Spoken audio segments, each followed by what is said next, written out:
15 കൊല്ലത്തോളം MLA ആയിരുന്ന ഒരാൾ, അതിനുശേഷം ഇപ്പോൾ MP ആയ ഒരാൾ.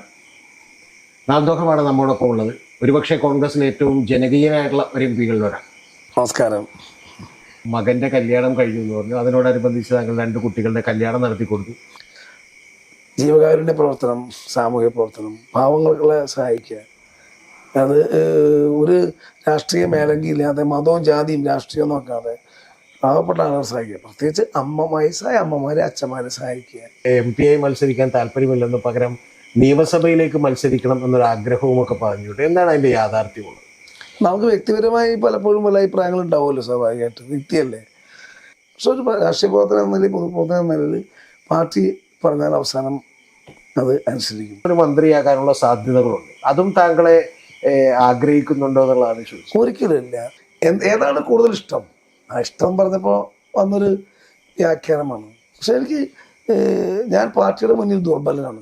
മോദി തന്നെ നേരിട്ട് അവതരിക്കുന്നു തൃശ്ശൂരിൽ. എങ്ങനെ കാണുന്നു ഇത്തരം നീക്കങ്ങൾ BJP? അമ്പലപ്പറമ്പിൽ വന്ന് കുറുവടി പോയി ശാഖ എടുക്കുന്നവനോട് കേരളത്തിലെ ഭൂരിപക്ഷ സമുദായക്കാർ യോജിക്കൂല. മോദിയല്ല, അമീർ ഷാ അല്ല, സാക്ഷാൽ സവർക്കർ കൊടിയിൽ നിന്ന് എഴുന്നേറ്റ് പോന്നാലും കാത്തിരുന്നോ.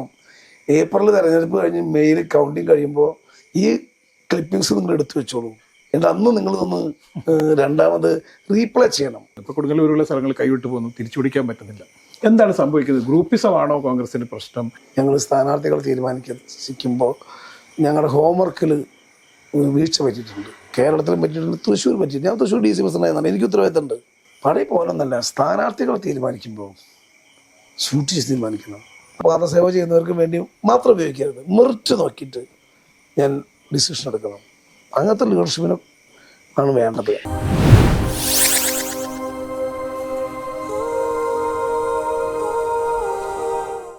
വിദ്യാർത്ഥി പ്രസ്ഥാനത്തിലൂടെ വന്ന് പിന്നീട് കോൺഗ്രസിന്റെ തൃശ്ശൂർ ജില്ലയിലെ അമരക്കാരായി മാറിയ DCC പ്രസിഡന്റായി മാറിയ ഒരാൾ, 15 കൊല്ലത്തോളം MLA ആയിരുന്ന ഒരാൾ, അതിനുശേഷം ഇപ്പോൾ MP ആയ ഒരാൾ. നാൾദോഹമാണ് നമ്മോടൊപ്പം ഉള്ളത്. ഒരുപക്ഷെ കോൺഗ്രസിലെ ഏറ്റവും ജനകീയനായിട്ടുള്ള ഒരു MP-കളിൽ ഒരാൾ, TN പ്രതാപൻ സർ. സ്വാഗതം. നമസ്കാരം. എൻ്റെ ആദ്യത്തെ ചോദ്യം വളരെ പേഴ്സണൽ ആയിട്ടുള്ള ഒരു കാര്യമാണ്. താങ്കളുടെ ഇപ്പോൾ മകന്റെ കല്യാണം കഴിഞ്ഞു എന്ന് പറഞ്ഞു. അതിനോടനുബന്ധിച്ച് താങ്കൾ 2 കുട്ടികളുടെ കല്യാണം നടത്തി കൊടുത്തു. ഇപ്പം നമ്മൾ ഇന്ന് ചർച്ച ചെയ്യുന്ന രാത്രിയിലും നാളത്തെ കൂടി അങ്ങനെ 2 കല്യാണങ്ങൾ നടക്കുന്നുണ്ടെന്ന് പറഞ്ഞു. അത്തരത്തിൽ എന്തൊക്കെ ചാരിറ്റി പ്രവർത്തനങ്ങളാണ് നമ്മൾ ഇപ്പോൾ നടത്തിക്കൊടുക്കുന്നത്? ഞാൻ വളരെ ചെറിയ പ്രായം മുതൽ ഈ ചാരിറ്റി കണ്ടു വളർന്ന ആളെന്ന നിലയിലും പിന്നീട് പഞ്ചായത്ത് മെമ്പറായി. ഞാൻ വിദ്യാർത്ഥി പ്രവർത്തകനായിരിക്കുന്ന കാലത്ത് KSUവിൻ്റെ സംസ്ഥാന വൈസ് പ്രസിഡന്റായിരിക്കുമ്പോൾ എൻ്റെ സ്വന്തം ഗ്രാമത്തിൽ പഞ്ചായത്ത് മെമ്പറായിരുന്ന ആളാണ്. അന്ന് പഞ്ചായത്ത് രാജ് നിയമമൊന്നും വന്നിട്ടില്ല. പക്ഷെ അന്ന് മുതൽ എനിക്ക് പഞ്ചായത്തിൽ നിന്ന് കിട്ടുന്ന 50 രൂപയുടെ അലവൻസ് കിട്ടുന്നു. 50 രൂപ കൂട്ടി വെച്ച് എൻ്റെ വാർഡിലുള്ള ആളുകൾക്ക് കൊണ്ടു കൊടുത്തിരുന്ന ആളാണ്. അതുകൊണ്ട് ചെറിയ പ്രായം മുതലേ ഒരു ചാരിറ്റി നമ്മുടെ ഒരു ഏറ്റവും പ്രധാനപ്പെട്ട ഒരു ജീവിത പ്രവൃത്തിയായി കണക്കാക്കുന്ന കൂട്ടത്തിലാണ്. MLA ആയിപ്പോൾ ഞാൻ എൻ്റെ ഈ നാട്ടികയിലും 10 വർഷവും കൊടുങ്ങല്ലൂർ 5 വർഷം MLA ആണ്. MLA ആയപ്പോൾ ഞാനിവിടെ തുടങ്ങിയ ആദ്യത്തെ ഒരു പദ്ധതിയാണ് അമ്മയ്ക്ക് ഒരു കവൾ കഞ്ഞി. 70 വയസ്സ് കഴിഞ്ഞ് ആൺമക്കളില്ലാത്ത, ഭർത്താവ് മരിച്ച വിധവയായ അമ്മമാരെ അംഗൻവാടി ടീച്ചർമാരെ മുഖാന്തരം കണ്ടെത്തി ഞാൻ ആദ്യം എൻ്റെ നാട്ടിക നിയോജക മണ്ഡലത്തിൽ 500 അമ്മമാരെ ഞാൻ കണ്ടുപിടിച്ചു. വളരെ അവശരായ ആളുകൾ. അവർക്ക് എല്ലാ മാസവും 500 രൂപ ഒരു വീട്ടിൽ മരുന്ന് വാങ്ങാനും ഭക്ഷണം കഴിക്കാനുമായി വീട്ടിലെത്തിച്ചു കൊടുക്കുന്ന സൗജന്യ വളണ്ടിയർമാരുണ്ടാക്കി. എൻ്റെ MLA എന്ന രീതിയിലുള്ള എൻ്റെ അലവൻസ് ഉപയോഗിക്കും. ഞാൻ എൻ്റെ ഒരുപാട് എൻ്റെ കൂടെ കോളേജിൽ പഠിച്ച കുറേ സുഹൃത്തുക്കളും നാട്ടിലുള്ള നല്ല സുഹൃത്തുക്കളെ കൊണ്ട് ഒരമ്മ മുതൽ 50 അമ്മേനെ വരെ സ്പോൺസർ ചെയ്ത ആൾക്കാരുണ്ട്. ആ അമ്മമാരുടെ പേരെല്ലാം അവരുടെ കയ്യിൽ കൊടുക്കും, അടിക്ക് അവരെ പോയി കാണാൻ പറയും. അത് ഞാൻ പിന്നീട് കൊടുങ്ങല്ലൂരായപ്പോൾ വീണ്ടും 1000 അമ്മമാരെ ഏറ്റെടുത്തു. അത് അവിടെ ഞാൻ 1000 അമ്മമാർക്ക് 1000 സ്ത്രീകളായ വളണ്ടിയർമാരെയും കണ്ടെത്തി. ഈ അമ്മമാർക്ക് വേണ്ടി ആംബുലൻസ്, അവർക്ക് എന്തെങ്കിലും അസുഖം വന്നാൽ വിളിക്കാൻ അവർക്ക് മൊബൈൽ നമ്പർ കൊടുത്ത് അവർ ഒരു അസുഖം വന്ന് വിളിച്ചാൽ അപ്പോൾ ഹോസ്പിറ്റലിൽ എത്തിക്കും. അവരുടെ മരുന്ന് അവർക്ക് കൂടെ ആളില്ലാത്ത അമ്മമാർക്ക് കൂടെ ആളെ നിൽക്കാൻ വേണ്ടിയിട്ടാണ് എൻ്റെ വനിതാ വളണ്ടിയർമാർ 1000 വനിതാ വളണ്ടിയർമാരുണ്ടാക്കിയത്. അത് ഒരു ഇപ്പോൾ സൂചിപ്പിച്ച പോലെ അത് കണ്ടിന്യൂ ചെയ്താണ്. ഇപ്പോൾ കോവിഡ് കാലത്ത് എനിക്ക് അറിഞ്ഞൂടെ മറ്റുള്ള ഓരോരുത്തരും ചെയ്തിട്ടുള്ള എന്തൊക്കെയാണ്. നമുക്ക് 2 വർഷം ഒരു പക്ഷേ ഒരു ജനപ്രതി എന്ന രീതിയിൽ നമ്മളൊക്കെ നിശബ്ദരായി വീട്ടിലിരിക്കേണ്ടി വന്നു. ഞാൻ തന്നെ 2 തവണ കോവിഡ് ഔദ്യോഗികമായിട്ട് വന്ന ആളാണ്, അനൗദ്യോഗികമായിട്ട് വേറെയും വന്നിട്ടുണ്ട്. ഞാൻ വാളയാറിൽ കോവിഡ് രോഗികളെ കേരളത്തിൽ കടത്തിവിടാത്ത സാഹചര്യം വന്നപ്പോൾ ഞാൻ വാളയാറിൽ പോയി. അന്നത്തെ മന്ത്രിയായിരുന്ന ഡോക്ടർ തോമസ് ഐസക് മരണത്തിൻ്റെ വ്യാപാരിത വരെ എന്നെ വിളിച്ച് ആക്ഷേപിക്കേണ്ടായി. ആളുകളെ സഹായിക്കാൻ വേണ്ടി പോയത്. അന്ന് ക്വാറന്റൈനിൽ പോയിരിക്കേണ്ടി വന്നു ഗവൺമെൻറ് പറഞ്ഞിട്ട്. 2 പ്രാവശ്യം ക്വാറന്റൈനിൽ പോയി. ഡൽഹിയിൽ നിന്ന് പാർലമെൻറ്റ് കഴിഞ്ഞ് പെട്ടെന്ന് പാർലമെൻറ്റ് നിർത്തി ഇങ്ങോട്ട് വന്നപ്പോൾ സ്റ്റേറ്റ് മാറി വന്നതിൻ്റെ പേര് ക്വാറന്റൈനിൽ പോയി. വാളയാറിൽ പോയി മലയാളികളായ ആളുകൾ ഇങ്ങോട്ട് കടത്തിവിടാത്തതിൽ ഇഷ്യൂസൊക്കെ വന്നപ്പോൾ അതിൻ്റെ പേരിൽ ഞാൻ ക്വാറന്റൈനിൽ പോയി. ആ കാലത്ത് വെറുതെ ഇരിക്കുമ്പോഴും കോവിഡ് കാലത്ത് ഞാൻ 5 കമ്മ്യൂണിറ്റി കിച്ചൺ തുറന്നു. എൻ്റെ സ്വന്തം പഞ്ചായത്തിൽ ഉൾപ്പെടെ, തൃശ്ശൂർ നഗരത്തിൽ ഉൾപ്പെടെ, ചാവക്കാട് ഉൾപ്പെടെ വിവിധ പ്രദേശങ്ങളിൽ 5 കമ്മ്യൂണിറ്റി കിച്ചൺ തുറന്നു. ഫ്രീ ഭക്ഷണം. ഏതൊക്കെ വീട്ടിൽ കോവിഡായിട്ട് ആളുകൾ പുറത്തിറങ്ങാതിരിക്കുന്നുണ്ടോ അവർക്ക് മെസ്സേജ്, അവർക്ക് എല്ലാവരും നമ്മൾ വാട്സപ്പിലൂടെ മെസ്സേജ് അയക്കും. ആ മെസ്സേജിൽ വീട്ടിലേക്കൊക്കെ അവർ ക്വാറന്റൈൻ കഴിയുന്നവരെ ഫ്രീ വളണ്ടിയേഴ്സിനെ വെച്ച് ഭക്ഷണം എത്തിക്കുന്നു. ഈ 2 ഫ്രീ ആംബുലൻസ് സർവീസ് ഉണ്ട്. ഞാൻ MPs കോവിഡ് വളണ്ടിയേഴ്സ് എന്ന് പറഞ്ഞിട്ട് ഞാൻ 18 വയസ്സിന് മുകളിൽ പ്രായമുള്ള 25 വയസ്സിന് താഴെയുള്ള 500 പേരെ സെലക്ട് ചെയ്തു. ഓൺലൈനിൽ ഇതേപോലെ അപേക്ഷ അടിച്ചു. കുട്ടികൾ വന്ന് ഫ്രീ സർവീസിന് വന്നു. PPE കിറ്റും മാസ്കും ഗ്ലൗസൊക്കെ ഇട്ടിട്ട് രോഗികളെ അങ്ങോട്ടും ഇങ്ങോട്ടും കൊണ്ടുപോലും ഒക്കെയായിരുന്നു അവരെ മെയിൻ ചുമതല. മൃതശരീരങ്ങൾ മറവ് ചെയ്യാൻ വേണ്ടി, അത് പള്ളിയിൽ മയ്യത്ത് മറവ് ചെയ്യാനും വീട്ടിൽ സംസ്കരിക്കാനും ഒക്കെ ആയി. മക്കൾ പോലും തയ്യാറായ സമയത്ത് അതിന് വേണ്ടിയിട്ടുള്ള വളണ്ടിയേഴ്സിനെ സെലക്ട് നടക്കുന്നുണ്ട്. ഇത് നമ്മളൊരു ജീവിതത്തിൻ്റെ ഭാഗമായിട്ടാണ്. MLA ഇല്ലാത്ത സന്ദർഭത്തിലും MP ഇല്ലാത്ത സന്ദർഭത്തിലും സാമൂഹിക സേവ. എനിക്ക് എൻ്റെ വീട്ടിൽ വരുന്ന ഒരാൾ മരുന്ന് വാങ്ങിയാൽ മരുന്ന് വാങ്ങാൻ ബുദ്ധിമുട്ടാണെന്ന് വന്ന ഒരാൾ നിരാശപ്പെട്ടു പോകുന്നു. ഞാൻ അപ്പം എൻ്റെ തൊട്ടടുത്തുള്ള മെഡിക്കൽ ഷോപ്പിലേക്ക് എനിക്ക് ഒരു മാസം അക്കൗണ്ടാണ് സ്ലിപ്പ് കൊടുക്കും. എനിക്ക് അടുപ്പുള്ള ഞാൻ തന്നെ മുൻകൈ എടുത്ത് കുറച്ച് സഹോദരിമാരുടെ ലീഡർഷിപ്പിൽ തുടങ്ങിയിട്ടുള്ള ഒരു ജനൌഷധി ഉണ്ട്. അവിടെയും മാസം പറ്റാണ്, അവിടെയും കത്ത് കൊടുക്കും. ഒരാളെ നിരാശരാക്കി മടക്കി പറയും. അതിന് കാരണമുണ്ട്. ഞാൻ വളരെ സാധാരണ ജീവിത ചുറ്റുപാടിൽ വന്ന ഒരാളാണ്. വളരെ സാധാരണ ജീവിതത്തിൻ്റെ എല്ലാ സങ്കടങ്ങളും കണ്ണീരും കയ്പും ഒക്കെ അനുഭവിച്ചറിഞ്ഞ് വന്നതാണ്. അതുകൊണ്ട് ഒരാളെ പ്രയാസം എന്താണെന്ന് ഒരാൾ മുഖത്ത് നോക്കിയാൽ മനസ്സുകൊണ്ട് വായിക്കാൻ വേണ്ടി പറ്റും. അടുത്ത് വരുന്ന ഒരാളെ നിരാശപ്പെടുത്താൻ ശ്രമിക്കാറില്ല. ഞാനിപ്പോൾ ഈ ഇൻ്റർവ്യൂവിന് ഇരിക്കുന്നതിന് മുമ്പ് അല്പനിമിഷം മുമ്പ് എൻ്റെ സുഹൃത്തുക്കളോടൊപ്പം എൻ്റെ തൊട്ട അയൽവകത്ത് അച്ഛൻ 1.5 വയസ്സിൽ ഉപേക്ഷിച്ച് പോയ, അച്ഛനുണ്ടോ എന്ന് ഇപ്പോഴും അറിയില്ല, ഒരു കുട്ടിയും അമ്മയുണ്ട്. ആ കുട്ടിയുടെ കല്യാണം നാളെയാണ്. എന്നാൽ വീട്ടിലിപ്പോൾ കൊണ്ടുപോയി വിവാഹത്തിന് ആവശ്യമായ സ്വർണവും എന്നാൽ കഴിയാവുന്ന ചെറിയ സാമ്പത്തിക സഹായവും കൊടുത്തിട്ട് ഞങ്ങൾ വന്നത്. അത് ഞാൻ ചോദിച്ചത് എൻ്റെ മകൻ്റെ കല്യാണം ഉണ്ടായിരുന്നു. കഴിഞ്ഞ 18-ാം തീയതി ആയിരുന്നു, നവംബർ 18-ാം തീയതി. ആ മകൻ്റെ കല്യാണത്തോടനുബന്ധിച്ച് എനിക്ക് വേണമെങ്കിൽ ഞാൻ ഇവിടെ 15 വർഷം MLA ആയിരുന്നു. പാർട്ടി കോൺഗ്രസിൻ്റെ ജില്ലാ പ്രസിഡന്റും KPCC രാഷ്ട്രീയകാര്യ സമിതി അംഗവും പഞ്ചായത്ത് മെമ്പർ മുതൽ പാർലമെൻറ്റ് മെമ്പർ വരായ ആളാണ്. എൻ്റെ സൗഹൃദങ്ങൾ വെച്ചിട്ട് വേണമെങ്കിൽ 50,000 വരെ വിളിച്ച് വിവാഹം നടത്താം. ഞാൻ 300 പേരിലേക്ക് എൻ്റെ വിവാഹം ക്ഷണം ചുരുക്കി. വളരെ അടുത്ത ആളുകളെ മാത്രം, ബാക്കിയുള്ളവരൊക്കെ പറഞ്ഞു മകൻ്റെ വിവാഹം വരരുത്, പ്രാർത്ഥന മതി. പക്ഷെ ആ പൈസ ചിലവ് ചുരുക്കിയിട്ട് ഞാൻ 2 കുട്ടികളുടെ, അതും അച്ഛനും വാപ്പയില്ലാത്ത 2 കുട്ടികളെ വിവാഹത്തിന് സഹായിക്കാൻ വേണ്ടി മുൻകൈയെടുത്തു. ഇത് രാഷ്ട്രീയ പ്രവർത്തനത്തെക്കാളുപരി എനിക്ക് തന്നെ മനസ്സിൽ തട്ടുന്ന ഒന്ന്, ഇതേപോലെ ആളുകളെ സഹായിക്കാൻ. ഞാനൊക്കെ സ്വപ്നം കാണുന്ന ഒരു നിശ്ചിത സമയത്ത് രാഷ്ട്രീയക്കാർക്ക് റിട്ടയർമെൻറ്റ് വേണം.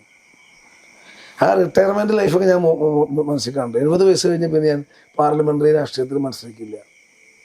പിന്നെ എൻ്റെ സ്വപ്നം ജീവകാരുണ്യ പ്രവർത്തനം, സാമൂഹിക പ്രവർത്തനം, പാവങ്ങളെ സഹായിക്കുക. അത് ഒരു രാഷ്ട്രീയ മേലങ്കി ഇല്ലാതെ മതവും ജാതിയും രാഷ്ട്രീയവും നോക്കാതെ പാവപ്പെട്ട ആളുകളെ സഹായിക്കുക. പ്രത്യേകിച്ച് വയസ്സായ അമ്മമാരെ അച്ഛന്മാരെ സഹായിക്കുക, അത് മുൻഗണന കൊടുക്കുക. ഇതാണ് എൻ്റെ സോഷ്യൽ കൺസെപ്റ്റ്. ഇത്തവണ ഇവിടെ ഏറ്റവും കൂടുതൽ ഉയർന്നു കേൾക്കുന്ന ഒരു പേരുകളിലൊന്ന്, കാരണം കോൺഗ്രസിന്റെ സ്ഥാനാർത്ഥി ഇപ്പോൾ ഔദ്യോഗികമായി പ്രഖ്യാപിച്ചിട്ടില്ലെങ്കിലും സുനിൽ കനകോലൊക്കെ കൊടുക്കുന്ന റിപ്പോർട്ടുകൾ പ്രകാരം എന്താണെങ്കിലും ഇവിടെ മത്സരിക്കും. അതായത് നിലവിലുള്ള MP-മാർ തന്നെ മത്സരിക്കും, അല്ലെങ്കിൽ കോൺഗ്രസിൽ മിക്കവാറും സംഭവിക്കുന്നതാണ്. പക്ഷെ നമ്മൾ കേട്ടിരുന്ന ഒരു കാര്യം എന്ന് പറഞ്ഞാൽ TN പ്രതാപൻ എന്ന് പറയുന്ന താങ്കൾക്ക് ഇവിടെ MP-ആയി മത്സരിക്കാൻ താല്പര്യമില്ലെന്ന്, പകരം നിയമസഭയിലേക്ക് മത്സരിക്കണം എന്നൊരു ആഗ്രഹവും ഒക്കെ പറഞ്ഞിട്ട് എന്താണ് അതിൻ്റെ യാഥാർത്ഥ്യമുള്ളത്? നമുക്ക് വ്യക്തിപരമായി പലപ്പോഴും പല അഭിപ്രായങ്ങൾ ഉണ്ടാവുമല്ലോ സ്വാഭാവികമായിട്ട്, വ്യക്തിയല്ലേ. നമ്മൾ കമ്മ്യൂണിസ്റ്റ് പാർട്ടിയെ പോലത്തെ രാഷ്ട്രീയ ചട്ടക്കൂടിൽ ജീവിക്കുന്നവരല്ല, വ്യക്തി സ്വാതന്ത്ര്യമുള്ളൊരു ആളുകളാണ്. നമുക്ക് വ്യക്തിപരമായിട്ടൊരു അഭിപ്രായങ്ങളുണ്ട്. കാരണം എൻ്റെ 15 വർഷക്കാലത്തെ MLA എക്സ്പീരിയൻസ് ഉണ്ട്, 5 വർഷമാകുമ്പോൾ MP എക്സ്പീരിയൻസ് ഉണ്ട്, 7 വർഷം ഞാൻ ചെറിയ പ്രായത്തിൽ 22 വയസ്സ് മുതൽ പഞ്ചായത്ത് മെമ്പറായ എക്സ്പീരിയൻസ് ഉണ്ട്. എനിക്ക് കുറച്ച് സമയം കൂടുതൽ ഇഷ്ടമുള്ളതിനോട് ഭയങ്കര ഇഷ്ടമാണ്. എനിക്ക് രാവിലെ 5:30 മണി മുതൽ ലൈവാവണം, രാത്രി 12:30 അല്ലാതെ എനിക്ക് ഉറങ്ങാൻ പറ്റില്ല. ഞാൻ പകൽ ഉറങ്ങുന്ന ആളല്ല, വിശ്രമിക്കുന്ന ആളല്ല. എനിക്ക് ആൾക്കൂട്ടത്തിൽ അവരെ തൊട്ടും തലോടിയും അവരൊന്ന് തട്ടിയും ഒരു മലയാളി വീട്ടിൽ പോയും സന്തോഷ വീട്ടിൽ പോയും അങ്ങനെ അതിൽ എൻജോയ് ചെയ്യുന്ന ഒരാളാണ്, അതൊരു സുഖം കണ്ടെത്തുന്ന ആളാണ്. അപ്പം അതുകൊണ്ട് എനിക്ക് വ്യക്തിപരമായ ചില അഭിപ്രായങ്ങളുണ്ട്. കാരണം MP എന്നാകുമ്പോൾ ഒരു കൊല്ലത്തിൽ 200 ദിവസമെങ്കിലും നമ്മൾ ഡൽഹിയിലും പാർലമെൻറ്റിൻ്റെ standing committee, parliament consultative committee ഉൾപ്പെടെയുള്ള കമ്മിറ്റികൾക്കായിട്ട് നമ്മൾ 200 ദിവസമെങ്കിലും മണ്ഡലം വിട്ട് പുറത്ത് നിൽക്കേണ്ടി വരും. അപ്പോൾ സ്വാഭാവികമായിട്ടും നമുക്കൊക്കെ ഭയങ്കര സെൻറ്റിമെൻറ്റ്സ് ആളുകളെന്ന് പറയുമ്പോൾ അത് ഒരു തെരഞ്ഞെടുപ്പും വോട്ടും മാത്രമല്ല, വോട്ട് ചെയ്തവരോട് മാത്രമൊന്നല്ല, എൻ്റെ അടുത്ത് വരുന്നൊരു ചിലപ്പോൾ ഒരു 50-60% പേര് നമ്മൾ നിർത്തുവാനായിരിക്കും. എനിക്ക് നേരിട്ട് അറിയുന്നവരുണ്ടാവും. അപ്പോൾ ഒന്നും ആൾക്കാർക്ക് അറിയാം, അതൊന്നും നമുക്ക് ബാധകമല്ല. വ്യക്തിപരമായ അഭിപ്രായം ഉണ്ടാവും. പക്ഷെ ഒരു രാഷ്ട്രീയ പ്രവർത്തനം എന്ന നിലയിൽ, പൊതുപ്രവർത്തനം എന്ന നിലയിൽ പാർട്ടി പറഞ്ഞാൽ അവസാനം അത് അനുസരിക്കും. പാർലമെൻറ്റ് ഇലക്ഷൻ നിൽക്കണമെന്ന് പാർട്ടി ദേശീയ നേതൃത്വം ആവശ്യപ്പെട്ടാൽ, സംസ്ഥാന നേതൃത്വം ആവശ്യപ്പെട്ടാൽ പാർട്ടി പറഞ്ഞാൽ അനുസരിക്കും, ഉറപ്പായിട്ടും. എനിക്ക് വരുന്നത് പാർട്ടിയാണ്. ഞാൻ നേരത്തെ സൂചിപ്പിച്ചു, എന്നെപ്പോലെ വളരെ നിസ്സാരണ ഒരാളെ, ഞാനൊരു മീൻപിടുത്തക്കാരൻ്റെ മോനാണ്. ഞാൻ അഭിമാനം കൊള്ളുന്ന ആളാണ്. ലോകത്ത് എവിടെയും ഞാൻ വിളിച്ചു പറയും. എനിക്ക് എൻ്റെ ഈ തൊട്ടടുത്ത് കേൾക്കുന്ന ഈ ശബ്ദം കേൾക്കുന്ന കടലിൻ്റെ ഇരമ്പൽ എൻ്റെ ഹൃദയത്തിൻ്റെ ഇരമ്പൽ കൂടിയാണ്. കടലിൻ്റെ തീരത്ത് നിക്കറിട്ട് കീറിയ ഷർട്ടും ഇട്ട് കാലിൽ ചെരുപ്പിടാതെ പഞ്ചാര മണ്ണിലൂടെയും കടപ്പുറത്ത് വളരുന്ന ചുള്ളിയും ചവിട്ടി നടന്നിട്ടുള്ള ആളാണ് ഞാൻ. അവിടെ എനിക്ക് അങ്ങനെ എന്നെ പോലത്തെ ഒരു തരത്തിലുള്ള മതപരമായോ സാമുദായികമായോ സമ്പന്നമായ ബന്ധങ്ങളൊന്നുമില്ല തന്നെയൊക്കെ ഈ രീതിയിൽ ഇവിടെ വരെ എത്തിച്ചത് കോൺഗ്രസ് എന്ന് പറയുന്ന പാർട്ടിയാണ്. വേറൊരു പാർട്ടിക്കും പറ്റില്ല. ഒരു വേറെ സാമുദായിക ശക്തികളെ പിൻബലമൊന്നുമില്ലാത്ത വളരെ ദുർബലമായൊരു സമൂഹത്തിൽ നിന്ന് വരുന്ന ആൾക്ക് അവിടെ കോൺഗ്രസ് പാർട്ടിയുടെ എനിക്ക് ഭയങ്കര കടപ്പാടാണ്. എൻ്റെ ഹാർട്ടിൽ എൻ്റെ മതം ഏതെന്ന് വെച്ചാൽ കോൺഗ്രസ്സാണ്. അത് മാത്രമാണോ കാരണം എന്നുള്ളതാണ് നമ്മുടെ സംശയം. കാരണം TN പ്രതാപൻ എന്ന് പറയുന്ന ഒരാൾ തീർച്ചയായിട്ടും ഇവിടെ MLA ആയിട്ടാണ് മത്സരിക്കുന്നതെങ്കിൽ, നിയമസഭയിലേക്ക് എത്തിപ്പെടുകയാണെങ്കിൽ നമുക്കറിയാം അടുത്ത തവണ UDF വരികയാണെങ്കിൽ ഒരു തൃശ്ശൂരിൻ്റെ പ്രാതിനിധ്യവും മറ്റു പല പ്രാതിനിധ്യങ്ങളും പരിഗണിച്ച് തീർച്ചയായിട്ടും ഒരു മന്ത്രിയാകാനുള്ള സാധ്യതകളുണ്ട്. അതും താങ്കളെ ആഗ്രഹിക്കുന്നുണ്ടോ എന്നുള്ളതാണ് ചോദിച്ചത്. ഒരിക്കലില്ല. ഞാൻ പറഞ്ഞത് ഒരു തെറ്റായ അർത്ഥത്തിലല്ല, കാരണം താങ്കൾ കുറെ കൂടി പ്രവർത്തിക്കാൻ കഴിയുന്ന ഒരു മേഖലയാണ്. നമുക്ക് ഇപ്പോൾ നമ്മൾ ഇപ്പോൾ 3 തവണ MLA, 1 തവണ MP അല്ലെങ്കിൽ പാർട്ടിയുടെ ജില്ലാ പ്രസിഡന്റും KP സെക്രട്ടറി ആയിരുന്നതാണ് ഞാൻ. KPCC രാഷ്ട്രീയ സമിതി അംഗമാണ്, AICC അംഗമാണ്. അപ്പോൾ എനിക്ക് സ്വാഭാവികമായും ഒരു പാർട്ടിയുടെ അവസരം തന്നാൽ ആ അവസരം അനീതിയാണെന്ന് പാർട്ടിയോട് ആരും പറയില്ല. പക്ഷെ അതല്ല എനിക്ക് MLA അല്ല നേരത്തെ ഇങ്ങനൊരു ചർച്ചയ്ക്ക് ഇടയായത്. ഞാനൊരു മീഡിയ എന്നോട് ഇതുപോലെ ചോദിച്ചപ്പോൾ ഞാൻ മീഡിയയോട് MP ആണോ ആയിരിക്കുമ്പോഴാണോ കൂടുതൽ ഇഷ്ടം, MLA ആയിരിക്കുമ്പോൾ കൂടുതൽ ഇഷ്ടം എന്ന് ചോദിച്ചപ്പോൾ ഞാൻ ഈ കൺസെപ്റ്റ് ആ മീഡിയയോട് പറഞ്ഞു. 200 ദിവസം ഡൽഹിയും ഇന്ത്യയുടെ വിവിധ സ്റ്റേറ്റുകളിൽ പോകുന്നൊരു ജനപ്രതിനിധി, മറിച്ച് MLA ആകുമ്പോൾ എനിക്ക് ഇവിടെ നിന്നും ഞായറാഴ്ച രാത്രി പോയാൽ അസംബ്ലി കഴിഞ്ഞാൽ വെള്ളിയാഴ്ച വൈകുന്നേരം ഞാനിവിടെ എത്തും. അസംബ്ലി ഉണ്ടെങ്കിലും എനിക്ക് അവിടെ നിന്ന് വന്ന് വേണമെങ്കിൽ പിറ്റേ ദിവസം തിരിച്ചു പോകണം. ഞാൻ 24 കല്യാണത്തിൽ പങ്കെടുത്ത ഞായറാഴ്ച ഉണ്ട് MLA ആയിരിക്കുമ്പോൾ. എൻ്റെ കോൺസ്റ്റിറ്റ്യുവൻസിൽ ആര് മരണപ്പെട്ടാലും ആ ദിവസം നാട്ടിലില്ലെങ്കിൽ വരുന്ന ദിവസം ഞാൻ ആ മണ്ഡലങ്ങളിൽ പോകും. MP ആകുമ്പോൾ ഒരിക്കലും പറ്റൂല. 7 അസംബ്ലി മണ്ഡലം, ഭയങ്കര ജൂറിസ്ഡിക്ഷനാണ് നമ്മുടെ ഏരിയ. കാടും മലയും മുതൽ കടൽ വരെയുള്ളൊരു ഭയങ്കരമായ വിശാലമായ സ്ഥലം. അപ്പം നമ്മളാരും ചോദിക്കുമല്ലോ. അപ്പം നമ്മൾ ചോദിച്ചാൽ എന്താ പറയുക, ഏതാണ് കൂടുതൽ ഇഷ്ടം? ആ ഇഷ്ടം പറഞ്ഞപ്പോൾ വന്നൊരു വ്യാഖ്യാനമാണ്. പക്ഷെ എനിക്ക് ഞാൻ പാർട്ടിയുടെ മുന്നിൽ ദുർബലനാണ്. ഞാൻ നേരത്തെ പറഞ്ഞതാണ്, വേറൊരു എന്നെ പോലത്തെ ഇത്രയും ദുർബലരെ വേറൊരു പാർട്ടി, കേരളത്തിലെ കമ്മ്യൂണിസ്റ്റ് പാർട്ടി വലിയ വിപ്ലവ പാർട്ടിയല്ലേ, നമ്മൾ വലിയ പാവപ്പെട്ട പാർട്ടി എന്ന് പറയില്ലേ, ആ പാർട്ടികൾ ഇതേ ഇങ്ങനത്തെ മണ്ണിൻ്റെ അടിയിൽ നിന്ന് ആരെയെങ്കിലും ഇങ്ങനെ കൈപിടിച്ച് കൊണ്ടുവന്നിട്ടുണ്ടെന്ന് നോക്കുക. സംവരണ സീറ്റുകളിലും സംവരണ സംവിധാനത്തിലും ആളുകൾ വന്നിട്ടുണ്ടാവും. ഞാനൊന്നും ഒരു സംവരണാനുകൂല്യമുള്ള സമൂഹത്തിൽ നിന്ന് വരുന്ന ആളല്ല, ഒരു ജനറൽ കാറ്റഗറിയിൽ നിന്ന് വരുന്ന ഒരാളാണ്. അങ്ങനെ എന്നെ പോലത്തെ ഇത്രയും ഒന്നിനും കഴിവില്ലാത്ത ഒരാളെ എന്നെ കുടിച്ചിങ്ങനെ ആക്കിയത് പാർട്ടിയാണ്. പാർട്ടി പറഞ്ഞാൽ എന്തനുസരിക്കും. BJP നമ്മുടെ സംസ്ഥാനത്ത് ഏറ്റവും കൂടുതൽ ഫോക്കസ് ചെയ്യുന്നൊരു മണ്ഡലമാണ് ഈ തൃശ്ശൂർ. പാർലമെൻറ്റിലേക്ക് ഒരാൾ ഇത്തവണ ഉണ്ടാകുന്നു, ഒന്നിലേറെ ആളുകൾ ഉണ്ടാകുമെന്ന് പറയുന്നു. അതിൽ തൃശ്ശൂരിൽ തീർച്ചയായും ഉണ്ടാകുമെന്ന് പറയുന്നു. തൃശ്ശൂരിൽ എടുക്കാൻ വേണ്ടി തയ്യാറായിക്കൊണ്ട് സുരേഷ് ഗോപി വളരെ സജീവമായിട്ട് ഇവിടെയുണ്ട്. അദ്ദേഹം ഓണത്തിന് വിഷുവിനും ഒക്കെ ഇവിടെ വരുന്നു, കൈയിട്ട് കൊടുക്കുന്നു, അങ്ങനെ പലവിധ അഭ്യാസങ്ങൾ ഇവിടെ നടത്തുന്നുണ്ട്. അതുപോലെ തന്നെ ഈ കരുവണ്ണൂർ ബാങ്ക് അഴിമതിയുമായി ബന്ധപ്പെട്ട് അദ്ദേഹം കാൽനട ജാഥ നടത്തുന്നു. അങ്ങനെ ഒരുപാട് പ്രവൃത്തികൾ നടത്തുന്നുണ്ട്. ഇതാ ഈ അടുത്ത ദിവസം മോദി തന്നെ നേരിട്ട് അവതരിക്കുന്നു തൃശ്ശൂരിൽ.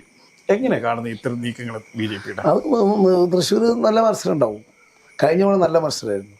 സുരേഷ് ഗോപി മിനി സ്ക്രീനിൽ നിന്നും വലിയ സ്ക്രീനിൽ നിന്നും കഴിഞ്ഞ തവണ നേരിട്ട് ഭയങ്കരമായൊരു ലോഞ്ചിങ് ഉണ്ടായി, ഹൈപ്പ് ഉണ്ടായി, ലോഞ്ചിങ് ഉണ്ടായി. അതേപോലെ CPI നല്ല സ്ഥാനാർത്ഥി, ഏറ്റവും മുന്നേ MLA ആയിരുന്നത് വളരെ ഇന്റലക്ച്വലായ രാജാജി ഭയങ്കര മിടുക്കനും നല്ല ബുദ്ധിയും. അവന് 6 ഭാഷ സംസാരിക്കും.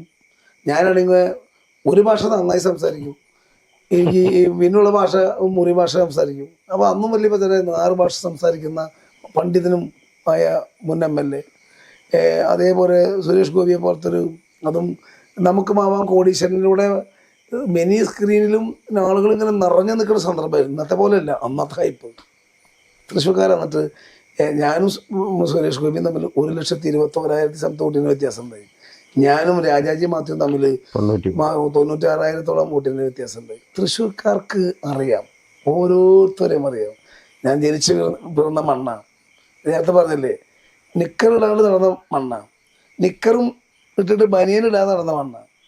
ഇതേപോലെ കീറിയ ട്രൗസറും ഷർട്ടും സൂചി നൂലും കൊണ്ട് തുന്നി ചേർത്ത് നടന്ന മണ്ണാണ്. എൻ്റെ എല്ലാ ദൗർബല്യങ്ങളും അറിയുന്ന തൃശ്ശൂർക്കാരാണ്. എൻ്റെ എല്ലാ കുറവുകളും അറിയുന്ന തൃശ്ശൂർക്കാരാണ്. അതുകൊണ്ട് എനിക്ക് എൻ്റെ സ്വന്തം അച്ഛനും അമ്മയും സഹോദരന്മാരെ പോലെയാണ് തൃശ്ശൂർക്കാർ. എൻ്റെ സ്വന്തം വീടാണ് തൃശ്ശൂർ. എനിക്ക് 100% കോൺഫിഡൻസ് ആണ്. മോദിയല്ല, അമീർ ഷാ അല്ല, സാക്ഷാൽ സവർക്കർ കൊടിയിൽ നിന്ന് എഴുന്നേറ്റ് വന്നാലും, മഹാത്മാഗാന്ധി വെടിവെച്ച് കൊന്ന നാഥുറാം ഗോഡ്സെ പുതിയ അവതാരമായിട്ട് വന്നാലും, തൃശ്ശൂർ ഒരു സെക്കുലർ സ്ഥലമാണ്. ഇവിടെയാണ് ആദ്യമായിട്ട് ക്രൈസ്തവ മതം ഇന്ത്യയിൽ കാലുകുത്തിയ സ്ഥലം, സെന്റ് തോമസ് വന്ന സ്ഥലം.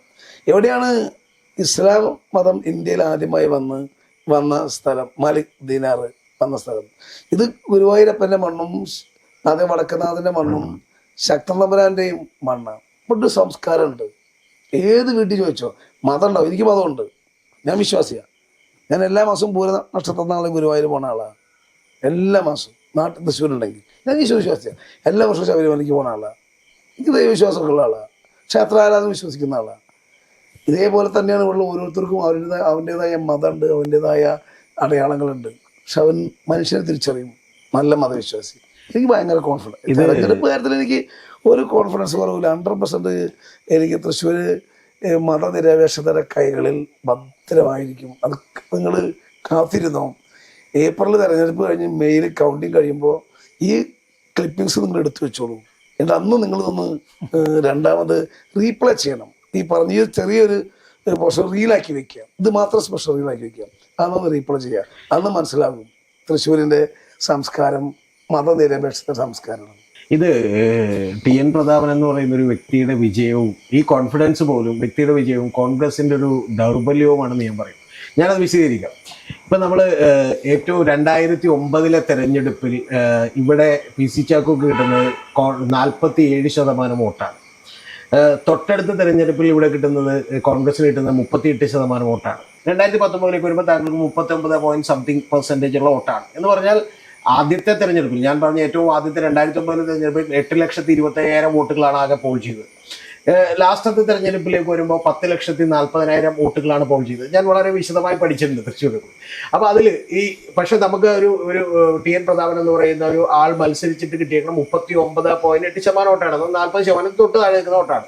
തീർച്ചയായിട്ടും താങ്കൾ പറഞ്ഞ കാര്യം കറക്റ്റാണ്. കാരണം 1,21,000 വോട്ടിന്റെ വ്യത്യാസമുണ്ട് സുരേഷ് ഗോപിയായിട്ട്, 96,000 വോട്ടിന്റെ വ്യത്യാസമുണ്ട് രാജാജി മാത്യു തോമസായിട്ട്. പക്ഷേ ഈ കോൺഗ്രസ് ഇവിടെ ദുർബലമായിക്കൊണ്ടിരിക്കുകയാണെന്ന് പറയാം. കാരണം 47% വോട്ടിലേക്ക് പിന്നീട് എത്താൻ കഴിഞ്ഞിട്ടില്ല. അത് കോൺഗ്രസിനും ദൗർബല്യം ഉണ്ടായിട്ടുണ്ട്, LDF-നും ദൗർബല്യം ഉണ്ടായിട്ടുണ്ട്. പക്ഷെ സെയിം ടൈം BJPയുടെ വോട്ട് എന്ന് പറയുന്നത് ഏറ്റവും ആദ്യം ശ്രീശൻ മത്സരിക്കുമ്പോൾ 11% ഉയർന്നു. അതിനുശേഷം പിന്നീട് സുരേഷ് ഗോപി മത്സരിക്കുമ്പോൾ അത് 28.7% ഉയരുകയാണ്. അപ്പൊ ശരിക്കും ഇത് BJPക്ക് വലിയ ആശയം ഉണ്ടാകേണ്ട ഒരു കാര്യമല്ല എന്നാണ് ഒരു ചോദ്യം. രണ്ടാമത്തേത് അതിനോടനുബന്ധിച്ച് ഒരു ചോദ്യം, രണ്ടിനും കൂടി മറുപടി പറയാം. കാരണം അതുകൊണ്ട് തന്നെയല്ലേ ശരിക്കും TN പ്രതാപൻ ഇവിടെ മത്സരിക്കണമെന്ന് കോൺഗ്രസ് പറയാനുള്ള ഒരു കാരണം ഈ കണക്ക് മാത്രമല്ല, ഇപ്പൊ ഇവിടെയുള്ള MLA-മാരുടെ കണക്കെടുത്ത് വെച്ചിട്ടുണ്ടെങ്കിൽ മഹാഭൂരിപക്ഷം MLA-മാരും CPM ആണ്. ഈ മണ്ഡലത്തിൽ 3 MLA-മാർ CPI ആണ്. അപ്പൊ LDF-ന് ഒരു അനുകൂലമായിട്ടുള്ള മണ്ഡലം ആ തരത്തിൽ നോക്കിയാൽ തൊട്ടടുത്ത് BJPയുടെ വോട്ട് ഇത്തരത്തിൽ ഇൻക്രീസ് ചെയ്യുന്നു. അവിടെ ഞാൻ വ്യക്തിപരമായി ഞാൻ സമ്മതിക്കും, തീർച്ചയായിട്ടും TN പ്രതാപൻ എന്ന് പറയുന്ന ഒരാളുടെ വിജയമാണ്. പക്ഷെ അതൊരു കോൺഗ്രസിന്റെ ദൗർബല്യം കൂടെ ആയില്ല. ഒരു DCC പ്രസിഡന്റ് ആയിരുന്ന ഒരാൾ എന്നുള്ളതൊക്കെ എങ്ങനെ കാണും? ഇന്ത്യയിൽ 2 MP-മാർ മാത്രമേ ഉണ്ടായിരുന്നുള്ളൂ ജനസംഘത്തിന്, BJPക്ക്. അതെ, അവിടെ നിന്നും ഇന്നത്തെ പഴയ ജനസംഘം ഇന്നത്തെ BJPക്ക് പാർലമെന്റ് എത്ര MP-മാരുണ്ട്? 303 MP-മാരില്ല BJPക്ക് മാത്രം.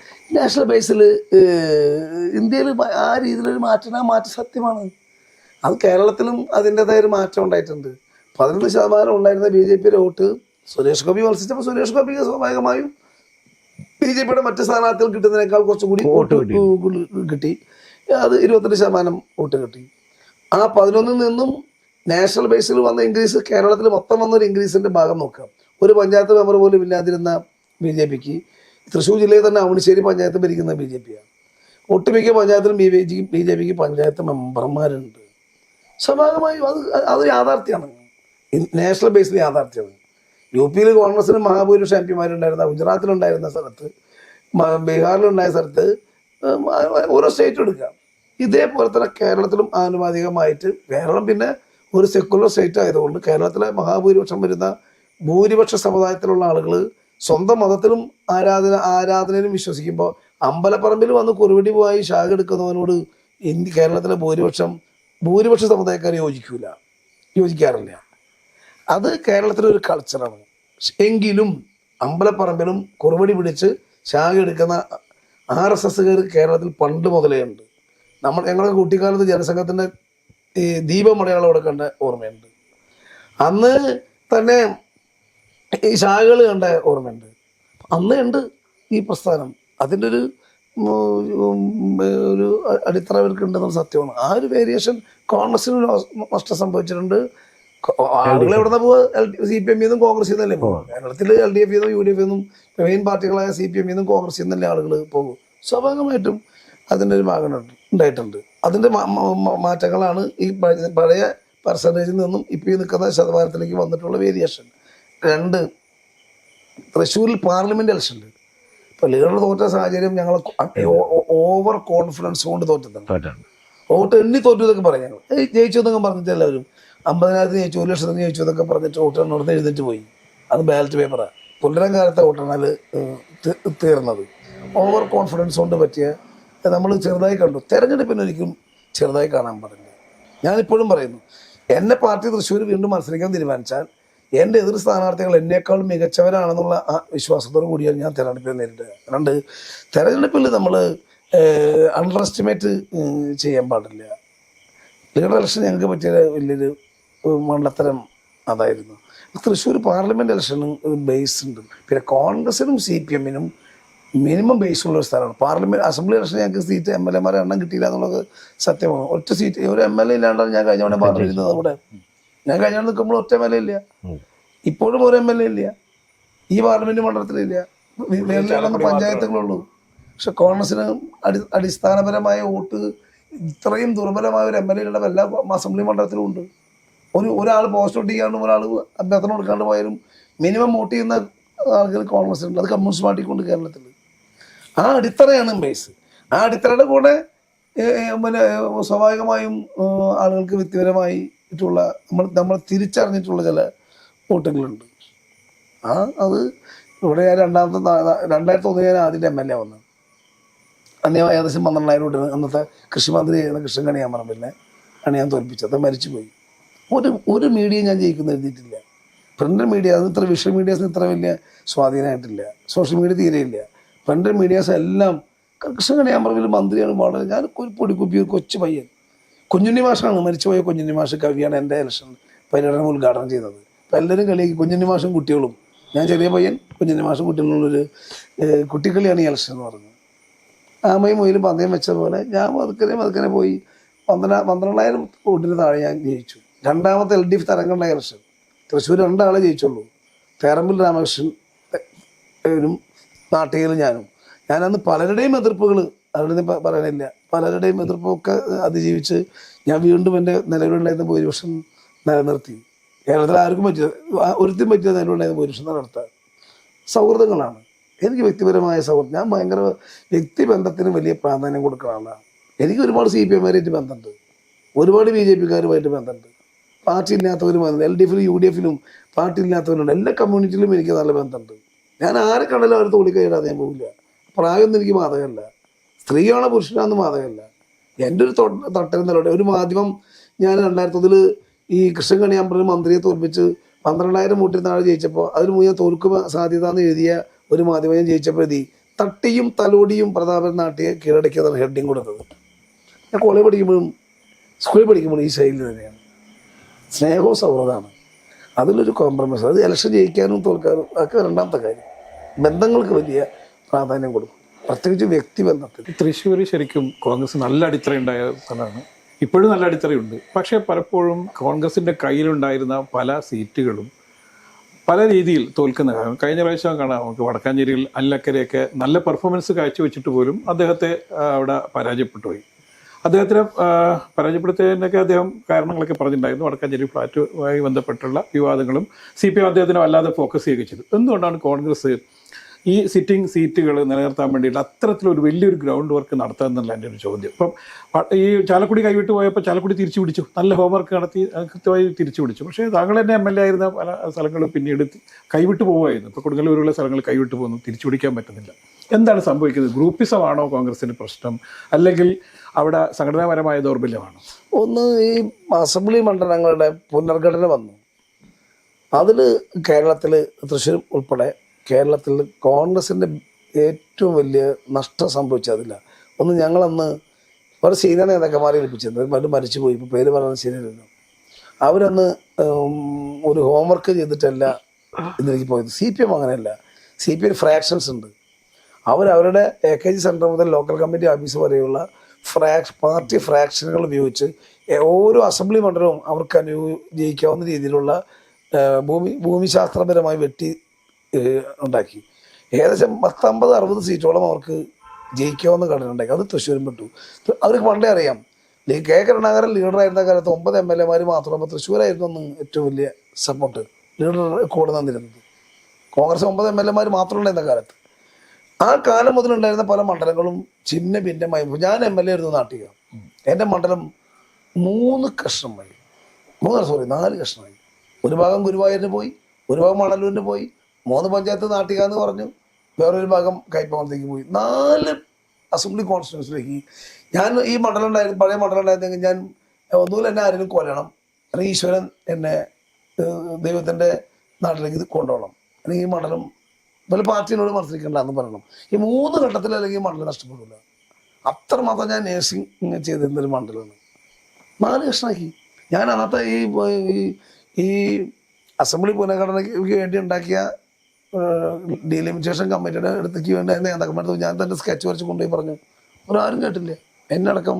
ഇത് ഭയങ്കരമായി തൃശ്ശൂർ കോൺഗ്രസ്സിന്, കേരളത്തിലെ കോൺഗ്രസ്സിന് വലിയ അടി കിട്ടി, തൃശ്ശൂർ വലിയ അടി കിട്ടി. പിന്നെ പഴയ പോലൊന്നല്ല, സ്ഥാനാർത്ഥികൾ തീരുമാനിക്കുമ്പോൾ സൂക്ഷിച്ച് തീരുമാനിക്കണം. ആരും നമ്മൾ വെറുതെ കൊണ്ടുപോയി ചിഹ്നം കൊടുത്ത്, പണ്ട് കാലത്ത് ഇത് കൈപ്പത്തി കൊടുത്ത് വിട്ടാൽ മതി, അരിവാൾ കൊടുത്ത് വിട്ടാൽ മതി എന്നൊക്കെ ആ കാലമൊക്കെ പോയി. ഒരു പുതിയ ജനറേഷൻ, നമുക്ക് 60 വയസ്സിന് താഴെയുള്ളവരാണ് നമ്മുടെ പോപ്പുലേഷനിലെ മഹാഭൂരിപക്ഷം വരും. അവർക്കൊന്നൊന്ന് എല്ലാത്തിനും പറ്റി രാഷ്ട്രീയമല്ല, പേഴ്സണൽ നോക്കും, അവരുടെ നിലപാടുകൾ നോക്കും, അവരുടെ ബോഡി ലാംഗ്വേജ് നോക്കും. നമ്മളെ കണ്ണിൻ്റെ ആക്ഷൻ, വിരലിൻ്റെ ആക്ഷൻ, നടത്തം മുതൽ ഒരു മനുഷ്യനെ അടിമുടി നോക്കിയിട്ട് ഇന്നത്തെ കാലത്ത് ചെറുപ്പക്കാർ വോട്ട് ചെയ്യുക. തട്ടിപ്പ് മത്തങ്ങയും ജാടൊന്നും അവരെടുത്തൊന്നും ഇന്നത്തെ യങ് ജനറേഷൻ എടുത്ത് നിൽക്കില്ല. ഒന്ന് നല്ല എഡ്യൂക്കേറ്റഡ് ആണ്, ഭയങ്കര കൺസെപ്റ്റ് ഉള്ളവരാണ്.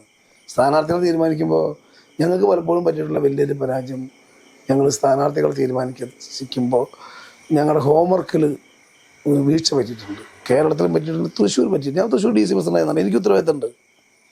ഞാൻ DC പ്രസിഡന്റ് ആയതിനു ശേഷമാണ് അസംബ്ലി സ്ഥാനാർത്ഥി. ഞാൻ 3.5 വർഷം DC പ്രസിഡന്റായിട്ട് ഇരുന്നിട്ടുള്ളൂ. അത് അസംബ്ലി തെരഞ്ഞെടുപ്പ് ഞാൻ 3 തവണ MLA ആയപ്പോൾ ഞാൻ പറഞ്ഞു ഞാൻ ഇനി മത്സരിക്കുന്നില്ല, പുതിയ ആൾക്ക് അവസരം കൊടുക്കണം. ഞാൻ കൊടുങ്ങല്ലൂർ പുതിയ മണ്ഡല പുനഃസംഘടന വന്നപ്പോൾ എൻ്റെ പഴയ നാട്ടിക 4 കഷ്ണമായി. നാട്ടിക എന്ന് പേരോട് കൊടുത്ത് എൻ്റെ 3 പഞ്ചായത്തുള്ളൂ, അത് പട്ടിക സംവരണമായി. അപ്പോൾ ഞാൻ മത്സരിക്കാൻ പാർട്ടി തീരുമാനിക്കാൻ പറഞ്ഞു. പാർട്ടി അതിനോട് പുതിയ മളവിൽ നിൽക്കാൻ പറഞ്ഞു. ഞാനവിടെ പോസ്റ്റൊക്കെ ഒടിച്ചു, അവരൊക്കെ ഇത് കൺവെൻഷനൊക്കെ നടത്തി. ലാസ്റ്റ് വീണ്ടും മാക്സിഡൻ്റ് ഒന്നും വളരെ വേറെ ആൾക്ക് കൊടുത്തു, PM മാധവന് കൊടുത്തു. എന്നോട് പോയി കൊടുങ്ങല്ലൂർ നിൽക്കാൻ വേണ്ടി പറഞ്ഞു. പുതിയ കൊടുങ്ങല്ലൂർ ലീഡർ മാളയും പഴയ കൊടുങ്ങല്ലൂർ VK രാജൻ്റെ കൊടുങ്ങല്ലൂർ ടൗണൊക്കെ ഉൾപ്പെടുന്ന കൊടുങ്ങല്ലൂർ. അപ്പോൾ CPI സിറ്റിംഗ് സീറ്റാണ് രണ്ടും. കൊടുങ്ങല്ലൂർ പഴയ കൊടുങ്ങല്ലൂർ മുനിസിപ്പാലിറ്റി നിൽക്കുന്ന സ്ഥലം CPI, മാളയും CPI. അവിടെ നിൽക്കാൻ പറഞ്ഞു. ഞാൻ പോയി പാർട്ടി മത്സരിച്ചു. ഞാൻ 10,000 വോട്ടിന് ജയിച്ചു. അവിടെ MLA ഇരിക്കുമ്പോഴാണ് ഞാൻ പറഞ്ഞത്. ഇപ്പോൾ 3 തവണയായി, 15 വർഷമാണ് MLA ആയാൽ മര്യാദ കട. കമ്മ്യൂണിസ്റ്റ് പാർട്ടിയോട് എനിക്ക് അതുകൊണ്ട് വലിയ ബഹുമാനം. 2 തവണ MLA ആയാൽ ബ്രേക്ക് ചെയ്യണമെന്ന് പറയും. ഞാൻ ഒരു ബ്രേക്ക് വേണം, പുതിയ ആൾ കൊടുക്കാൻ പറഞ്ഞു. അവിടെ KP ധനപാലം മത്സരിച്ചു, നിർഭാഗ്യവശാൽ പുള്ളി തോറ്റു. ചാലക്കുടി കോൺഗ്രസിൻ്റെ സ്ട്രോങ് സ്ഥലമായിരുന്നു. അവിടെ VD ദേവസ്വം ജയിക്കാണ്ടായിരുന്നു. ഞങ്ങളുടെ സ്ഥാനാർത്ഥി ഡൽഹിയിൽ നിന്ന് പെട്ടെന്ന് വന്ന് ആ മണ്ഡലക്കാരെല്ലാത്ത ആളെ കൊണ്ടുപോയി അവിടെ സ്ഥാനാർത്ഥിയാക്കി അന്ന് ആദ്യം. അതോടുകൂടി ആ സീറ്റ് പോയി. അപ്പോൾ നാട്ടുകാരുടെ അയൽവക്കാരനായ സനീഷ് കുമാർ ജോസഫ് മത്സരിച്ച സീറ്റ് ഞങ്ങൾ തിരിച്ചു പിടിച്ചു. സ്ഥാനാർത്ഥി വലിയൊരു ഘടകമാണ് എവിടെയും. തൃശ്ശൂർ ടൗൺ എനിക്ക് 18,000 വോട്ട് ലീഡുണ്ട് പാർലമെൻറ്റ് ഇലക്ഷനിൽ. സുരേഷ് ഗോപി വന്ന് ഈ എല്ലാ കാടളക്കലും അദ്ദേഹത്തിൻ്റെ എല്ലാ കാർഡും ഞാൻ എടുക്കുക കൊണ്ടുപോവുക എന്നൊക്കെ പറഞ്ഞ് എല്ലാം ചെയ്തിട്ടും ചില സാമുദായിക ശക്തികളെ തൃശ്ശൂർ നഗരത്തിൽ സ്വാധീനിച്ചിട്ടും എനിക്ക് 18,000 വോട്ടാണ് തൃശ്ശൂർ നഗരത്തിൽ നിന്ന് ലീഡ് കിട്ടിയത്. ആ സീറ്റ് അസംബ്ലി വന്നപ്പോൾ നമ്മൾ തോറ്റു. അല്ല, ഈ പത്മജ വേണുഗോപാലിനെ തീരുമാനിച്ചത് തെറ്റായ തീരുമാനമായി തോന്നി. അത് പാർട്ടി നല്ല നല്ല ലീഡറുടെ മകളാണ്, പാവമാണ്, നല്ല ഒരു എന്താ പറയുക ഭയങ്കര സ്നേഹമുള്ള ഒരു പൊതുപ്രവർത്തകയാണ്. അച്ഛൻ്റെ എല്ലാ ഗുണങ്ങളും അവർക്കുണ്ട്. ഒരു നന്നായി ആളുകളെ എല്ലാവരും നന്നായി സ്നേഹിക്കും, ഒരു വീട്ടിൽ വരുന്നവർ സ്നേഹിക്കും, സഹായിക്കും. ലീഡറുടെ വീട്ടിൽ പണ്ട് കല്യാണക്കുട്ടിയമ്മ വരുന്നവർക്ക് ഭക്ഷണം കൊടുത്തത് പോലെ അതേ ആ ജനുസ് കിട്ടിയത് പത്മജ വേണുഗോപാലിനാണ്. ഒരാളെ വീട്ടിൽ വരുന്നവരെ നിരാശപ്പെടുത്തില്ല, ആര് സഹായം ചോദിച്ചാൽ സഹായം കൊടുക്കും. ഭയങ്കര ശുദ്ധയാണ്, നല്ല പൊതുപ്രവർത്തകയാണ്. നിർഭാഗ്യവശാൽ ഇലക്ഷന് പരാജയപ്പെട്ടു. എനിക്കിഷ്ടമാണ് പത്മജ വേണുഗോപാലിൻ്റെ പ്രവർത്തനം ശൈലി, പക്ഷെ ജയിച്ചില്ല എന്നുള്ളത് സങ്കടകരമായ കാര്യം. അപ്പോൾ സ്ഥാനാർത്ഥി ജനങ്ങൾക്കിടയിൽ സ്വീകാര്യതയാണ് ഒരു പ്രധാന ഘടകം. ഈ പറഞ്ഞത് കറക്റ്റാണ്. ഇപ്പൊ CR മഹേഷ് അവിടെ നിന്ന് തോറ്റെങ്കിലും ശരിക്കും 5 കൊല്ലത്തോളം കൃത്യമായിട്ട് അവിടെ വീണ്ടും പ്രവർത്തിക്കുകയും അങ്ങനെ ജയിക്കുകയൊക്കെ ചെയ്തു. അത്തരത്തിലുള്ളൊരു CPM ഒക്കെ പലപ്പോഴും അറിഞ്ഞോ അറിയാതെയോ അത്തരത്തിലുള്ള ആളുകൾ, ഏരിയ കമ്മിറ്റി സെക്രട്ടറി അല്ലെങ്കിൽ അതുപോലെയുള്ള ആളുകൾ ഡെവലപ്പ് ചെയ്യാൻ വേണ്ടി ശ്രമിക്കാറുണ്ട്. കോൺഗ്രസ് ഇപ്പൊ പ്രതിപക്ഷം എന്നുള്ള നിലയിൽ പോലും വളരെ പരാജയമാണെന്ന് ഇപ്പൊ ഞാനൊക്കെ പറഞ്ഞു. കാരണം താങ്കൾ ഒരു രാഷ്ട്രീയകാര്യ സമിതി അംഗമാണ്, AICC മെമ്പറാണ്. ഇപ്പൊ കുറ്റവിചാരണ സദസ്സ് എന്ന് പറഞ്ഞൊരു സദസ്സ് നടത്തിയിരുന്നു ഇപ്പൊ ഈ നവകേരള സദസ്സിന് ബദലായിട്ട്. പക്ഷെ ഇതൊന്നും വേണ്ട വിധത്തിൽ ശ്രദ്ധിക്കപ്പെടുന്നില്ല, അല്ലെങ്കിൽ ഒരു കൃത്യമായിട്ടുള്ളൊരു പ്രതിപക്ഷം ഇവിടെ നിലവിലില്ല എന്ന് പറയുന്ന വിമർശനം നിങ്ങൾ കേൾക്കുന്നില്ല. എന്താണ് അതിന് മറുപടി പറയാൻ? പ്രതിപക്ഷം കാര്യങ്ങൾ ഉന്നയിക്കുന്നതിന് VD സതീശൻ നന്നായി പഠിച്ചു പറയുന്ന ഒരാളാണ്, മിടുക്കനാണ്. പക്ഷെ ഒരാൾ മാത്രം വിചാരിച്ചാൽ പോരല്ലോ, ഒരു താഴെ നിന്നുള്ളൊരു കളക്റ്റീവ് ലീഡർഷിപ്പ് സപ്പോർട്ട് വേണ്ടേ. കോൺഗ്രസ് പാർട്ടിയിൽ അമിതമായ സ്വാതന്ത്ര്യമാണ് കോൺഗ്രസ് പാർട്ടിയുടെ ഒരു വിന. ഞാൻ മണ്ഡലം പ്രസിഡൻ്റായിരുന്ന ആളാണ്, കോൺഗ്രസിൻ്റെ ബ്ലോക്ക് പ്രസിഡൻ്റായിരുന്ന ആളാണ്, ബൂത്ത് പ്രസിഡൻ്റായിരുന്ന ആളാണ്, DCC president, booth president, ward president, മണ്ഡലം president, block president, DCC president, KP secretary. ഈ പാർട്ടിയുടെ എല്ലാ പോസ്റ്റും ചെറിയ പ്രായത്തിൽ വഹിച്ചിട്ടുണ്ട്. അതുകൊണ്ട് എനിക്ക് നല്ല ഇതിൽ നിന്നുള്ള എൻ്റെ ഒരു സ്വന്തം എക്സ്പീരിയൻസ് അമിതമായ സ്വാതന്ത്ര്യമാണ്. കമ്മ്യൂണിസ്റ്റ് പാർട്ടിയിൽ BJP ഒക്കെ ഗുണം അമിതമായ സ്വാതന്ത്ര്യമില്ല. അമിതമായ സ്വാതന്ത്ര്യം ഉള്ളതുകൊണ്ട് പണിയെടുത്തില്ലെങ്കിലും ആരും മുമ്പിലും നേതാവാം. ഇതിൽ കൃത്യമായും വാല്യുവേഷൻ ഇല്ല, നമ്മൾ മോണിറ്ററിങ് ഇല്ല. അതിനൊരു പ്രയാസം ഞങ്ങൾക്കുണ്ട്. അത് തന്നെയാണ് ഞങ്ങളുടെ ഇന്നത്തെ ഒരു പ്രധാന നോർമൽ. അത് മാറ്റിയെടുക്കണമെങ്കിൽ വളരെ AICC മുതൽ ബൂത്ത് വരെയുള്ള ആളുകൾക്ക് ഒരു ഫ്രീഡവും കൊടുക്കണം. അവരും കൊടുക്കണം, ഫ്രീഡം കിട്ടുന്ന എനിക്ക് ഫ്രീഡം തന്നാൽ ഞാനത് എൻ്റെ ഇഷ്ടക്കാർക്കും സ്വന്തക്കാർക്കും എൻ്റെ ചുറ്റുവട്ടത്തുള്ളവർക്കും എന്നെ സഹായിക്കുന്നവർക്കും എനിക്ക് ഈ പാദസേവ ചെയ്യുന്നവർക്കും വേണ്ടി മാത്രം ഉപയോഗിക്കരുത്. മെറിറ്റ് നോക്കിയിട്ട് ഞാൻ ഡിസിഷൻ എടുക്കണം. അങ്ങനത്തെ ലീഡർഷിപ്പിനെ ആണ് വേണ്ടത്. കെ സുധാകരൻ നിലവിൽ KPCC പ്രസിഡന്റായിട്ട് വന്നപ്പോൾ ആദ്യം പറഞ്ഞൊരു വാചകം തന്നെ ഇതൊരു സെമി കേഡറാക്കും, സംഘടനയെ കുറെ ശക്തിപ്പെടുത്തും എന്നാണ്. സത്യത്തിൽ എല്ലാവരും തന്നെ അങ്ങനെ വിചാരിച്ചു. പുറത്തുനിന്ന് രാഷ്ട്രീയത്തെ ഒബ്സർവ് ചെയ്യുന്ന ഞങ്ങളടക്കം വിചാരിച്ച് കെ സുധാകരൻ കുറെ കൂടെ നന്നായി പ്രവർത്തിക്കുമെന്നാണ്. പക്ഷെ ഞാൻ പേര് പറയുന്നില്ല. ഇപ്പൊ കഴിഞ്ഞ തവണ നമ്മളൊരു ഇതിലെ തന്നെ ഏറ്റവും സമുന്നതനായിട്ടുള്ള ഒരു നേതാവുമായി അദ്ദേഹത്തിന്റെ വീട്ടിൽ വെച്ച് സംസാരിച്ചപ്പോൾ അദ്ദേഹം പറഞ്ഞത് ഞങ്ങൾക്കൊക്കെ അറിയാമായിരുന്നു ഒന്നും സംഭവിക്കില്ല എന്ന് പറഞ്ഞു. അപ്പൊ അത് തന്നെയാണ് ഇപ്പൊ സംഭവിച്ചുകൊണ്ടിരിക്കുന്നത്. അതിൽ എങ്ങനെയാണ് ഈ നേതൃത്വത്തിന്റെ ഒരു മാറ്റമൊക്കെ ആവശ്യമില്ലേ? കാരണം പല കാര്യങ്ങളിലും ഇപ്പൊ KPCC നേതൃത്വത്തിന്റെ കാര്യത്തിൽ തന്നെ ഈ സംഘടനയെ ശക്തിപ്പെടുത്തുന്നതിൽ, സംഘടനയെ ഇപ്പൊ ഈ നവകേരള സദസ്സ് നടക്കുമ്പോൾ തന്നെ കുറച്ച് യൂത്ത് കോൺഗ്രസ് സമരം ചെയ്യുന്നു എന്നല്ലാതെ ഒരു കോൺഗ്രസ് അതിന്റെ സർവ്വശക്തിയും എടുത്തൊരു പ്രതിഷേധം കാണിക്കാനോ അഹിംസാപരമായി കാണിച്ചാൽ മതി, അതിന് വലിയ പ്രാധാന്യം കിട്ടില്ല എന്നിപ്പോ പറയും. പക്ഷേ എങ്കിൽ പോലും അത്തരത്തിലുള്ള ഒരു പ്രതിഷേധത്തിന് പോലും പോയി കണ്ടില്ല. എങ്ങനെയാണ് താങ്കൾ അതിനെ നോക്കിക്കാണുന്നത്? കാരണം ഒരു MP മാത്രമല്ലല്ലോ, AICC മെമ്പർ എന്നൊക്കെ ഉള്ള നിലക്ക് എങ്ങനെയാണ് അതിന് നോക്കിയത്? സുധാകരൻ്റെ നല്ല ലീഡർഷിപ്പ് കപ്പാസിറ്റി ഉള്ളതാണ്. ഭയങ്കര ഡൈനമിക്കാണ്, തീരുമാനമെടുക്കാൻ ബോൾഡാണ്, പ്രവർത്തകരെ സംരക്ഷിക്കുന്ന ആളാണ്, ഏതറ്റം വരെയും കൂടെ നിൽക്കുന്ന ആളാണ്. പക്ഷെ അദ്ദേഹത്തിന് ചെറിയ ശാരീരികമായ പ്രയാസങ്ങൾ കുറച്ച് കഴിഞ്ഞപ്പോൾ അദ്ദേഹം ഇതൊരു സെമി കേഡറാക്കാൻ വേണ്ടി, അർദ്ധ കേഡറാക്കാൻ വേണ്ടി ശ്രമിച്ച ആളാണ്.